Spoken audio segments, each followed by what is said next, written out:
नमस्कार दर्शक बंधु, ज्वेलिना टिप्स जोन को आपण मानक स्वागत। चलंतु आरंभ करिबा आजिर 40टी अनुचिंता। नंबर 1, सकाळु खाली पेटरे चा पीवा उचित नुहे।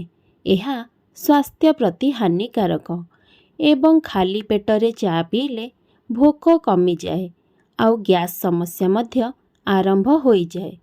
नंबर 2, मंदार फूल आउ भृसंग पत्र को बाटी चुटी रे लगाइले चुटी कला होई थाए। एही हेयर पैक को 30 मिनिट चुटी रे रखी धोई देबा उचित। नंबर 3, रविवार दिन आमिष खाइबे नहीं। मूला, लाउ, सारू, भेंडी, कखारु मध्य न खाइबा भल।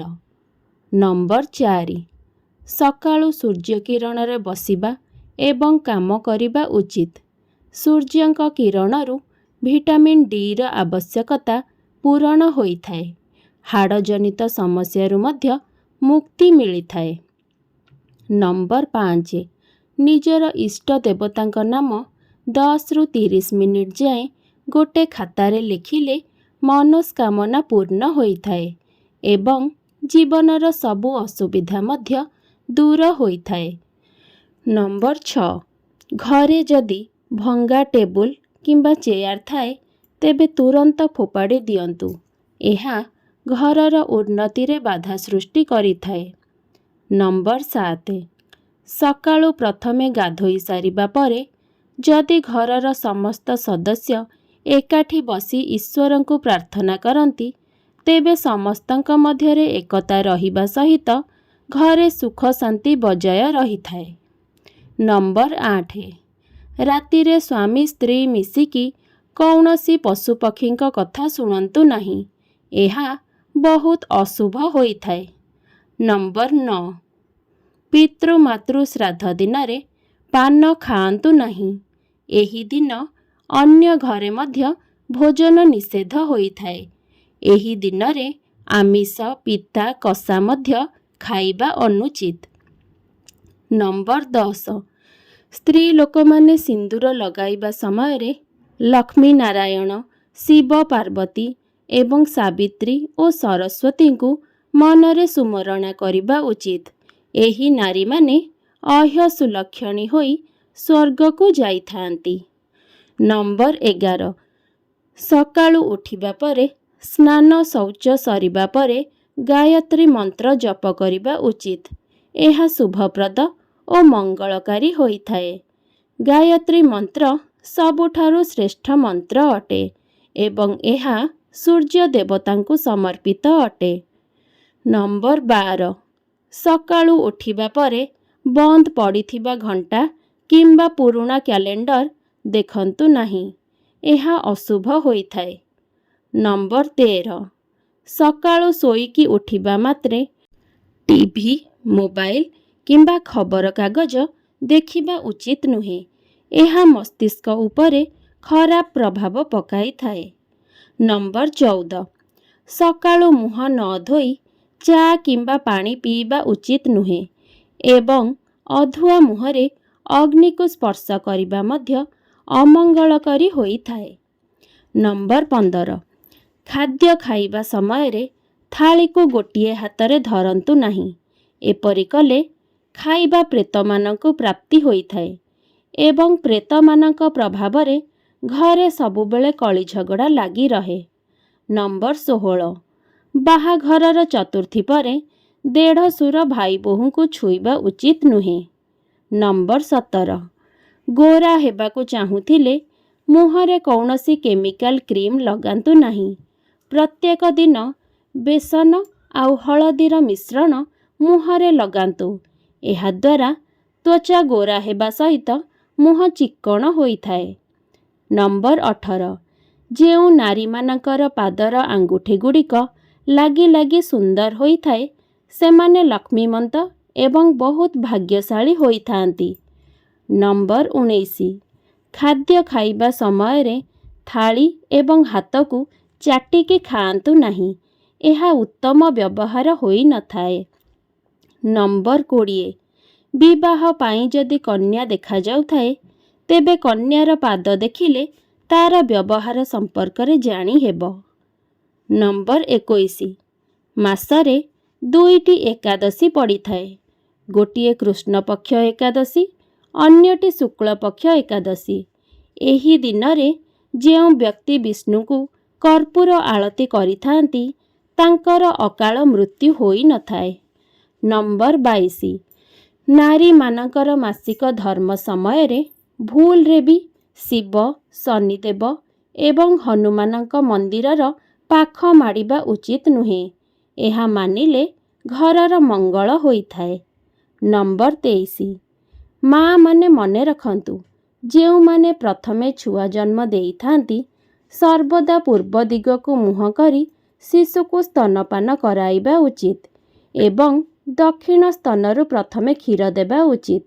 ଏହାଦ୍ୱାରା ଶିଶୁ ରୋଗାକ୍ରାନ୍ତ ହୋଇନଥାଏ ଏବଂ ଶିଶୁର ମଙ୍ଗଳ ହୋଇଥାଏ। ନମ୍ବର 24। ଯେଉଁମାନେ ଘରେ କଣ୍ଟା ଗଛ ଲଗାଇଛନ୍ତି ସେଠାରେ ଅଲକ୍ଷ୍ମୀ ବାସ କରନ୍ତି। ଆଉ ଅଲକ୍ଷ୍ମୀଙ୍କ ପ୍ରଭାବରେ ଘରେ ସର୍ବଦା କଳିଝଗଡ଼ା ଲାଗି ରହେ। ନମ୍ବର 25। ଏହି 3ଟି କଥାଠାରୁ ଦୂରେଇ ରହିଲେ ଜୀବନ ସୁଖମୟ ଓ ଆନନ୍ଦମୟ ହୋଇଯିବ। ପ୍ରଥମଟି ହେଲା ପର ସ୍ତ୍ରୀ ଉପରେ କୁଦୃଷ୍ଟି ପକାଇବା, ଦ୍ୱିତୀୟରେ ହେଲା ପର ଧନ ଉପରେ ନଜର ରଖିବା ଏବଂ ତୃତୀୟରେ ପରର ନିନ୍ଦା କରିବା। ତେଣୁକରି ଏସବୁ କରିବା ବନ୍ଦ କରିଦିଅନ୍ତୁ।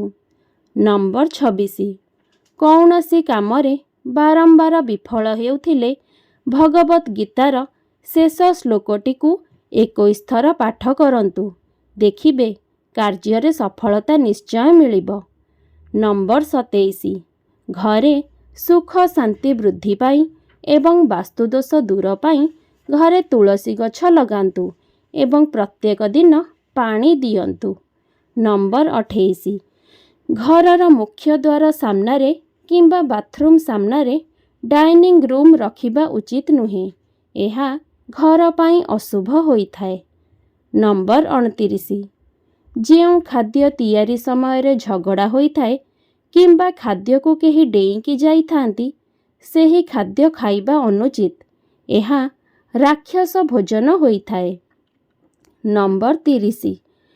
ଘରେ ଶୋଇବା ପୂର୍ବରୁ ରୋଷେଇ ଘରେ ଆଉ ଗାଧୁଆ ଘରେ ବାଲ୍ଟିରେ ପାଣି ଫୁଲ କରି ରଖିବା ଉଚିତ।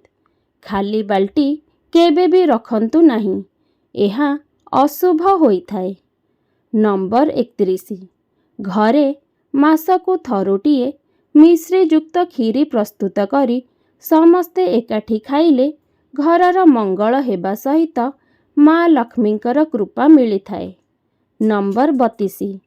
ବାଣିଜ୍ୟ ବ୍ୟବସାୟରେ ବୃଦ୍ଧି ନିମନ୍ତେ 11ଟି ଗୋମତୀ ଚକ୍ରକୁ ଅଭିମନ୍ତ୍ରିତ କରି ଘରେ ରଖିବା ଉଚିତ।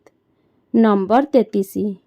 ଘରେ ରୋଷେଇ କଲାବେଳେ ପ୍ରଥମେ ଗରମ କଡ଼େଇ କିମ୍ବା ହାଣ୍ଡିରେ କିଛି ଗରମ କ୍ଷୀର ଛିଟା ମାରିବା ଉଚିତ। ଏହାଦ୍ୱାରା ରୋଗ ବୈରାଗ୍ୟ ଦୂର ହୋଇଥାଏ। ନମ୍ବର 34। ଘରେ ଧଳା ରଙ୍ଗର ଗଣେଶ ମୂର୍ତ୍ତି କିମ୍ବା ଚିତ୍ର ରଖିଲେ ଘରେ ସୁଖ ସମୃଦ୍ଧି ବୃଦ୍ଧି ହୋଇଥାଏ। ନମ୍ବର 35। ଯଦି ରୋଷେଇ ଘର କଳା ପଡ଼ିଯାଇଥାଏ କିମ୍ବା କାନ୍ଥ ଫାଟି ଯାଇଥାଏ ତେବେ ତାହା ତୁରନ୍ତ ଠିକ୍ କରିଦେବା ଉଚିତ, ନଚେତ୍ ଘରେ ଅଶାନ୍ତି ବଢ଼ିଥାଏ। ନମ୍ବର 36। ଯେଉଁ ମହିଳାମାନଙ୍କର ମୁହଁର ଆକାର ଲମ୍ବା ଏବଂ ପତଳା ହୋଇଥାଏ ସେମାନେ ଶାରୀରିକ ରୂପରେ ବହୁତ ଷ୍ଟ୍ରଙ୍ଗ ହୋଇଥାନ୍ତି।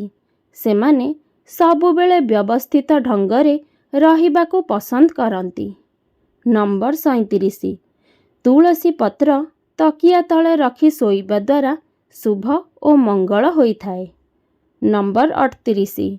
ତକିଆ ତଳେ ମୟୂର ପୁଚ୍ଛ ରଖିବା ଶୁଭ ହେବା ସହ ଗ୍ରହ ଦୋଷ ଦୂର ହୋଇଥାଏ ଏବଂ ଉତ୍ତମ ଭାଗ୍ୟ ପ୍ରାପ୍ତି ହୋଇଥାଏ। ନମ୍ବର 29।